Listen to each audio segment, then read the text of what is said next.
ఒక ఆర్మీ సెలవుల్లో ఇంట్లో ఉన్నాడు. అకస్మాత్తుగా బోర్డర్ నుంచి ఫోన్ వస్తుంది. ఫోన్లో సిచ్యువేషన్ చాలా క్రిటికల్గా ఉంది. వెంటనే మీరు రావాలి అని అంటారు. ఆ ఆర్మీ ఒక క్షణం కూడా ఆలోచించకుండా పరిగెత్తుకుంటూ లోపలికి వెళ్తాడు.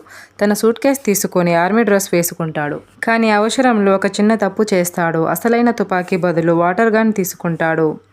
కానీ అతని హృదయంలో మాత్రం దేశభక్తి. నా దేశం కోసం ప్రాణాలు ఇచ్చేయగలను. అలా యుద్ధభూమి వైపు బయలుదేరుతాడు. అక్కడికి చేరిన వెంటనే శత్రువులు వేగంగా ముందుకు రావడం మొదలు పెడతారు. అతడు సూట్ కేస్ తెరిచి చూస్తాడు. అది అసలైన తుపాకీ కాదు, నీళ్ల తుపాకీ. ఒక క్షణం భయంతో, షాక్తో చూస్తాడు. కానీ వెంటనే ధైర్యం తెచ్చుకొని ఆ వాటర్ గన్తోనే శత్రువులపై నీళ్లు పోస్తాడు. కానీ నీళ్లు, గుళ్ళు ఒకటే కావు కదా. శత్రువులు అతనిపై కాల్పులు జరిపేశారు. అతను అక్కడికక్కడే ప్రాణాలు కోల్పోతాడు.